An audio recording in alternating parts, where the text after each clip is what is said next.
नमस्कार, आप देख रहे हैं सच की पड़ताल। मैं हूं नगमा।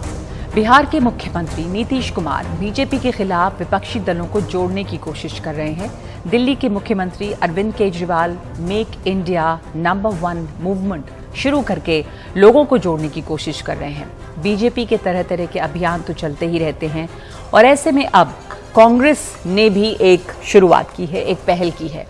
कांग्रेस क्या कर रही है, वो भारत जोड़ो यात्रा पर निकल गई है और आज इस भारत जोड़ो यात्रा की शुरुआत जो है वो कन्याकुमारी से हुई है।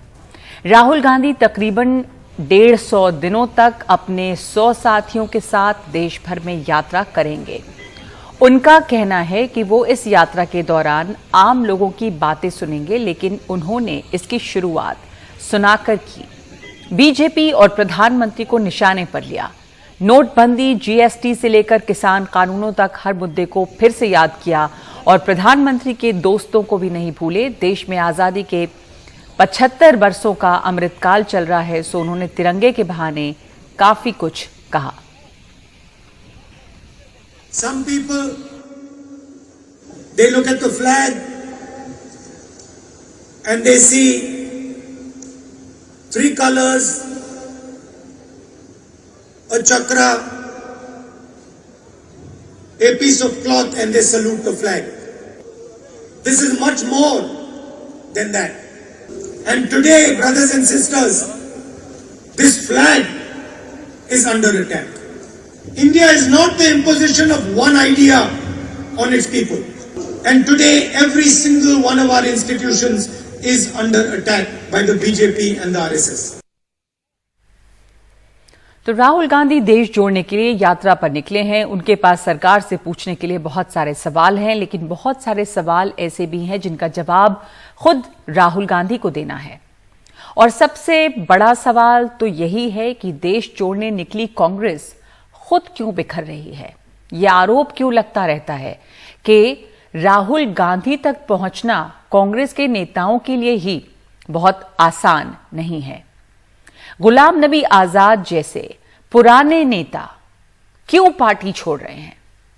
चुनाव कोई भी हो, कांग्रेस को क्यों हार का सामना करना पड़ रहा है? देश में अभी सिर्फ 2 राज्यों में ही कांग्रेस की सरकार है। आखिर क्यों 2 राज्यों में सिमट कर रह गई है कांग्रेस? और इन सवालों का जवाब राहुल गांधी को जरूर देना होगा। इसी से जुड़ा है हमारा आज का सवाल सच की पड़ताल में। हमारा सवाल है कि बिखरती कांग्रेस क्या भारत जोड़ पाएगी? आपके पास विकल्प हैं, हां, नहीं और कह नहीं सकते, और आपके बहुत सारे जवाब, आपके कमेंट्स हम तक आए हैं। सच का मीटर हम आपको दिखाएंगे एक ब्रेक के बाद कि आप क्या सोचते हैं। लेकिन इस वक्त हमारे साथ इस मुद्दे पर चर्चा करने के लिए कांग्रेस की प्रवक्ता अलका लांबा हैं और बीजेपी नेता आसिफ भामला हैं। अलका लांबा, बहुत सारे सवाल राहुल गांधी ने पूछे, पर राहुल गांधी से भी बहुत सारे सवाल पूछ रहे हैं उन्हीं के पार्टी के नेता जो छोड़ के भी जा रहे हैं, और अंदर अंदर आप भी जानती होंगी। एक तो कई तरह के आरोप हैं, राहुल गांधी से मिलने का वक्त नहीं मिलता, कांग्रेस में बिखराव है। खुद बिखरती हुई कांग्रेस किस तरह लोगों को इकट्ठा कर पाएगी? क्या इस यात्रा से का क्या मकसद है? आपको क्या लगता है, क्या हासिल हो पाएगा? नगमा जी, आपका धन्यवाद कि आपने आज भारत जोड़ो यात्रा पर चर्चा बुलाई। आपके चैनल का धन्यवाद। अब मकसद पे आती हूँ। बहुत अच्छा सवाल किया, मकसद क्या है? भारत जोड़ो, दोनों शब्द बहुत सकारात्मक है, लेकिन विपक्ष में, सत्ताधारी विपक्ष बौखलाहट में है। हमारा नारा क्या है? एक कदम तेरा, एक कदम मेरा, मिल जाए तो जुड़ जाए वतन। ये नारा है। मकसद फिर मैं आपको बता रही हूं, आर्थिक विषमता, सामाजिक ध्रुवीकरण, राजनीतिक केंद्रीयकरण, लोकतंत्र और संविधान को खतरा है। उसे बचाने के लिए देश भर में कम से कम 3570 किलोमीटर 150 दिन चलने वाली 120 के करीब इसमें यात्रा में लोग कर रहेंगे और 12 राज्यों से गुजरेगी ये यात्रा। ये हमारा इसमें मकसद है। अब आपने कहा बिखर रही है, हमारा परिवार है कांग्रेस की चिंता भाजपा को है, परिवार बिखर रहा है। हमें देश की चिंता है कि देश टूट रहा है। सामाजिक असमानता, आर्थिक विषमताओं ने इस देश में, महंगाई और बेरोजगारी ने तोड़ दिया इस देश को। उस देश को ताकत देने के तौर पर भारत जोड़ो यात्रा को, हाथ में क्या है? कांग्रेस का झंडा नहीं है, हाथ में तिरंगा है, देश का राष्ट्रीय ध्वज है। वो एक रंग का झंडे को आगे लेकर चल रहे हैं, हम तिरंगे को लेकर इस देश को जोड़ने चले हैं। अब आपने कहा नेता पार्टी छोड़ रहे हैं, मैं आपको बताती हूँ कौन से नेता पार्टी छोड़ रहे हैं। अलका, मैं वापस आऊंगी, पहले जो आपने जवाब दिया है कि करके मैं आसिफ भावला की प्रतिक्रिया ले लूं कि आर्थिक विषमताएं हैं, सामाजिक ध्रुवीकरण है, सामाजिक असमानताएं हैं। कई लोगों ने हमारे सवाल के ऊपर कमेंट्स भी भेजे हैं और वोट भी किया है, मैं वो बाद में बताऊंगी, पर मैं कुछ कमेंट्स पढ़ रही थी आसिफ भावला, और उसमें से कुछ जो है वो ये कि कांग्रेस तो बिखर रही है, लेकिन अगर बीजेपी बनी रही तो फिर समाज जो है वो बिल्कुल बिखरता जाएगा, बिखर गया है और बिखर रहा है। जो बात अलका लांबा ने की, आपकी प्रतिक्रिया? मेरे समझ में ये नहीं आ रहा है कि अलका जी कह रही देश टूट रहा है, कहाँ देश टूट रहा है और क्यों आप लोग देश तोड़ने की कयास में लगे हुए हैं। मैंने आपसे ये पूछा, अलका जी कह रही है ऐसा बहुत सारे और लोग जो सोशल मीडिया पे लिख रहे हैं सवाल के जवाब में कि बिखरती हुई कांग्रेस क्या देश बचा पाएगी, तो लोगों ने ये लिखा है कि बीजेपी जो है वो उसको बहुत ज्यादा बांट रही है, कम से कम ये तो सच्चाई है। तो मैं उस पर भी आपकी प्रतिक्रिया जानना चाह रही हूं। तो आप अपनी बटी हुई कांग्रेस को put your home in order, पहले आप अपना घर तो दुरुस्त करिए। भारत नहीं, नगमा जी आप मुझे पूरा बोलने तो दीजिए ना, आप बीच में इतना इंटरजेक्ट करती है, मैं बोल नहीं पाता हूँ। Give me a time, I will speak and then आप बोलिएगा बिल्कुल बनिस्बत। सो भारत जोड़ो बहाना है, राहुल बाबा को कांग्रेस का अध्यक्ष बनाना है। भारत जोड़ो नहीं, परिवार जोड़ो, यही एक इनका, जनता को छोड़ो, इसलिए जनता ने छोड़ दिया। इस हद तक के कि आज पूरे देश से इनका सुपड़ा साफ है, महज 2 राज्यों में ये रहकर महदूद रह गए। इसके बावजूद भी ये मोदी जी की बात करते हैं। मैं कहता हूं 370 जो है जोड़ने की बात क्या करें, हमने तो कश्मीर को जोड़ दिया, जिसको आप इतने सालों से जोड़ नहीं, तो जोड़ने का काम तो पंतप्रधान मोदी जी ने कर चुके हैं। आप किस तोड़ने की बात करें। कांग्रेस उन नेताओं को जिन्होंने बलिदान दिया, शहीद हुए, सरदार पटेल जैसों को आप भूल गए। सिर्फ और सिर्फ मुझे बोलने दीजिए, आपने जितना समय उन्हें दिया उतना मुझे भी दीजिए। सरदार वल्लभ भाई पटेल जी को आप भूल गए, और जो है पूरा जो है आज विपक्ष क्यों एक हो रहा है, क्योंकि भ्रष्टाचारी जितने भी विपक्ष थे वो सारे एक हो रहे हैं। उन्हें पता है कि अगर ये इन्हें एक होना है, परिवार से जो लोग जुड़े हुए, जब तक ये एक नहीं होंगे तब तक मोदी जी को। मैं 1 मिनट एक बार बोल दूं, आपने कहा विपक्ष एक हो रहा, विपक्ष तो अभी एक हुआ ही नहीं, सारे लोग तो बीजेपी के साथ ही, इनके साथ तो जुड़ा ही कोई नहीं है ज्यादा, ये तो समस्या है। पर आप यहाँ पे अलका लांबा जो है वो कुछ कागज दिखा रही थी, क्या दिखा रही हैं आप अलका? दिखाइए आप। राहुल गांधी जी को भारत जोड़ रहे हैं, आप किसे जोड़ रहे हैं? आज का टाइम्स ऑफ इंडिया अखबार हेडलाइन है, इनके असम के मुख्यमंत्री हेमंत शर्मा का फोटो है। क्या कह रहे हैं? Centre likely to sign peace accord with Assam Adivasi militant. अब ये आदिवासी है या मिलिटेंट है? और इनसे पीस अकॉर्ड इन सितंबर में कौन जोड़ रहा है? हम तो भारत को जोड़ रहे हैं। आप जिन्हें आतंकी, तो उनका कहना है कि भारत टूटा कहाँ है, क्या भारत को जोड़ रहे हैं? अलका लांबा यही कह रहे थे आसिफ भामला की, भारत टूटा कहाँ है, कैसे टूटा, किसने तोड़ा भारत को?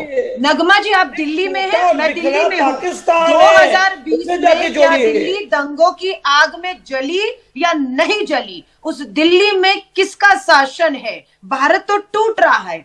दलितों, अल्पसंख्यकों, दिल्ली दंगे हो, इनके राज में हो रहे हैं, और ये नहीं मानते कि महंगाई है। मैं भाजपा के प्रवक्ता से पूछना चाहती हूँ, आप कहते हो परिवार की यात्रा है, चलिए, पर ये मानिए, बताइए महंगाई है या नहीं है? बताइए बेरोजगारी है या नहीं है? मान लीजिए राहुल गांधी को अध्यक्ष बनाना बहाना है, ये यात्रा बहाना है, वो सब सही है, पर आप क्या यहाँ पे सब सही है? महंगाई है या नहीं है? दंगे हुए दिल्ली में या नहीं हुए? ये पूछ रही है अलका लांबा। देखिए ये महज hypocrisy of the worst order है। महंगाई अगर है और ये तमाम परिस्थिति ये तो नहीं, मुझे कहने दीजिए ना, महंगाई है या महंगाई नहीं है? नहीं, यदि आप मानते हैं पूरे विश्व में ये आलम है, कोविड के बाद की परिस्थिति पूरा विश्व देख रहा है, और महंगाई से पूंजीपति मित्रों का 10 लाख करोड़ आप माफ करते हैं। पूंजीपति मित्रों का 10 लाख करोड़ माफ होता है, किसानों की आय दुगनी नहीं होती, बेरोजगार युवाओं को हर साल 2 करोड़ रोजगार नहीं मिलते, उज्ज्वला गैस के सिलेंडर आपके 7 करोड़। अलका, आपने सवाल पूछे, आसिफ बामला को जवाब दे लेने दीजिए। ऐसा नहीं है, आसिफ बामला कुछ बोल रहे हैं। अलका एक सेकंड सुन लीजिए जी। आसिफ जी, देखिए, यूरोप और अमेरिका तक के जो बड़े देश है वो भी इस चीज से जो है अलग नहीं हो पाए, चाहे वो अनएम्प्लॉयमेंट हो या महंगाई हो। ये तो विश्व भर का एक समस्या है। इसका मतलब ये थोड़ी कि हिंदुस्तान अलग हो रहा है या हिंदुस्तान में कोई अरे नाइतफाकी करना और ठीक है, बुनियाद वापस आप मान रहे हैं ना कि महंगाई है, मान रहे हैं आप महंगाई है ना। आपने कहा कि दुनिया में है, भारत में भी है, ऐसा तो नहीं कि यहाँ पे नहीं है। या पूरे विश्व, श्रीलंका का हाल क्या है, पाकिस्तान का आप हम क्या श्रीलंका बन जाएं? आप क्यों बार बार श्रीलंका या पाकिस्तान की बात करते हैं? हमारा देश तो फिर भी इनसे कहीं ज्यादा अच्छा है। हालात सुख चैन और अमन है। ये इन्हें लग रहा है, ये इनकी मानसिकता है कि भारत जोड़ो। अरे किस चीज को आप जोड़ रहे हो? आसिफ बामला, एक आखिरी कमेंट आपसे। आपको क्या लगता है कांग्रेस की यात्रा से क्या हासिल होगा? आसिफ बामला, कांग्रेस की यात्रा से क्या हासिल होगा? मैं आपको बताता हूं, ये पद यात्रा नहीं है, पद को पाने की एक यात्रा है। सिर्फ इनको और इनके परिवार को, जो गांधी परिवार है, इन्हें पद मिले, इसके लिए ये ठीक है। वक्त मेरे पास इतना ही है। आखिरी कमेंट अलका लांबा, क्या यात्रा कर लेने से पद हासिल हो जाएगा? आसिफ मामला वक्त नहीं है और अलका आपके प्रतिक्रिया। नगमा जी, अटल अडवाणी जी और अटल जी ने रथ यात्रा की थी, पद के लिए की थी। वो पद उन्हें तो नसीब नहीं हुआ, मोदी जी उस पद पे। चलिए, इसी बात पे हम इस बात को यहीं पे खत्म करते हैं। बहुत धन्यवाद। अडवाणी जी, अटल जी ने रथ यात्रा की थी, पद तो उन्हें मिला नहीं, तो क्या पैदल यात्रा करने से राहुल गांधी को पद मिलेगा? ये अलका लांबा के लिए भी सवाल है और आसिफ बामला के लिए भी। इस वक्त एक ब्रेक ले रहे हैं हम। सच की पड़ताल में आगे दिखाएंगे सच का मीटर, यानी आप लोग इस सवाल पर क्या जवाब दे रहे हैं, आप क्या सोचते हैं इस यात्रा से क्या होगा? ब्रेक के बाद।